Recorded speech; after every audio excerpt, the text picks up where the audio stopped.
क्या आपने कभी सोचा है कि आपके विचारों की भागदौड़ आपके मन को कितना अशांत कर रही है?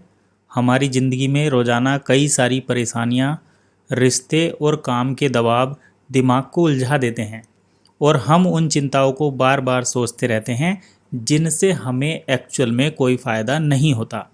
निक ट्रेंटन की किताब द आर्ट ऑफ लेटिंग गो बताती है कि हमारा दिमाग एक सुरक्षित जोन होना चाहता है जहां शोर शराबा ना हो। हमारा दिमाग शांति पसंद करता है। आज हम इन विचारों को साझा करेंगे जो आपको मानसिक स्पष्टता और शांति की ओर ले जाने में मदद करेंगे। ओवर थिंकिंग यानी ज़रूरत से ज़्यादा सोच विचार करना हमारे दिमाग को थका देता है। ऐसे सोच सोचकर हम खुद को मानसिक जंजीर में बांध लेते हैं। ट्रेंटन कहते हैं कि हमें अपने विचारों को नियंत्रित करना सीखना चाहिए। अपने विचारों को नियंत्रित करें, अपना जीवन नियंत्रित करें, अपनी खुशी नियंत्रित करें। इसके लिए वर्तमान क्षण पर ध्यान दें और यह समझने की कोशिश करें कि आप हर परिस्थिति में कितनी शक्ति रखते हैं। याद रखिए, आपका ध्यान जहाँ जाएगा आपकी ऊर्जा वहीं जाएगी। हमारे मन का आंतरिक आलोचक अक्सर हमें निराशा के रास्ते पर ले जाता है और निगेटिविटी का चक्र बनाता है। पहली गलती या असफलता पर खुद को दोष देना छोड़ें। इसके बदले में आपको सीखने पर फोकस करना चाहिए और सकारात्मक बदलाव को अपनाना चाहिए। द आर्ट ऑफ लेटिंग गो कहती है कि हमें अपनी आत्म आलोचक की आवाज़ को पहचान कर उसे चुनौती देनी चाहिए। जैसे ट्रेंटन कहते हैं, कभी कभी हमें यह भरोसा करना होता है कि चीज़ें ठीक हो जाएंगी। इस विश्वास के साथ आप अपने नकारात्मक सोच की बेड़ियों को तोड़ सकते हैं और अपने भीतर आशा की रोशनी को जगा सकते हैं। भावनात्मक स्वतंत्रता का मतलब है कि उन रिश्तों, यादों या अनुभवों से मुक्ति पाना जो हमारा मनोबल कमज़ोर करते हैं। कई बार हम अपने अतीत के दुख और गुस्से में उलझे रह जाते हैं।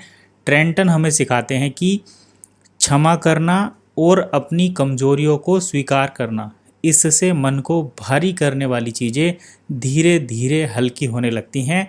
जब हम अपने आप को यह यकीन दिलाएं कि हम उन चीज़ों को छोड़ सकते हैं जो बदल नहीं सकते, तो हमें मानसिक शांति मिलती है और दिल हल्का होता है। यह भावनात्मक आज़ादी आपको भीतर से एक नई ताजगी देती है। अपने मन को शांत करने के लिए ट्रेंटन ने कई सरल तकनीकें बताई हैं। इनसे हम सीधे अपने मानसिक बोझ को कम कर सकते हैं। इसमें सबसे पहले वो बताते हैं कि हमें सतर्कता को बरतना चाहिए। माइंडफुलनेस का जो है होना चाहिए।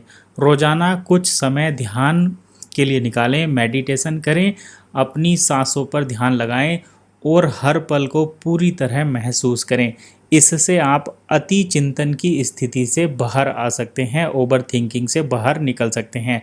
आपको ब्रेन डंपिंग भी करनी चाहिए।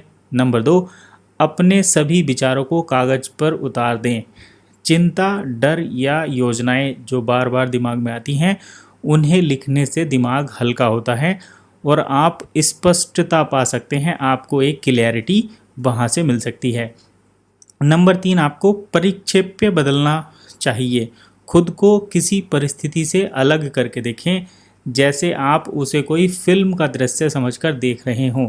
इससे आपकी भावनाएं थोड़ी दूरी पर हो जाती हैं और आप समस्या को नए नज़रिए से देख पाते हैं। अनासक्ति, वस्तुओं और विचारों से दूरी। जरूरी नहीं कि हम हर चीज़ पर नियंत्रण रखें या हर किसी को खुश रखें। चीज़ों को जाने दें और स्वीकारें कि सब कुछ अस्थायी है। ऐसा करने से आप स्वतंत्रता की अनुभूति करेंगे। इन तरीकों को नियमित रूप से अपनाकर आप अपने दिमाग में सकारात्मकता और स्पष्टता को ला सकते हैं। धीरे धीरे यह आपको शांत और प्रभावी मानसिकता की ओर ले जाएगा। याद रखें, मानसिक शांति की ओर उठाया गया हर छोटा कदम बड़ा परिवर्तन लाता है। आज से ही शुरुआत करें। अपने विचारों को नोट करें, आत्म आलोचनाओं को पहचानें और उन्हें त्यागें और खुद को सकारात्मकता से घेरें। निक ट्रेंटन की द आर्ट ऑफ लेटिंग गो हमें यह सिखाती है कि आप बदलाव के प्राथमिक लेखक हैं। हर दिन एक नई शुरुआत है, उम्मीद और विश्वास के साथ उसे स्वीकारें। चलिए खुद को इन बेड़ों से मुक्त करें और जीवन को एक सुगम शांत सफ़र बनाएं।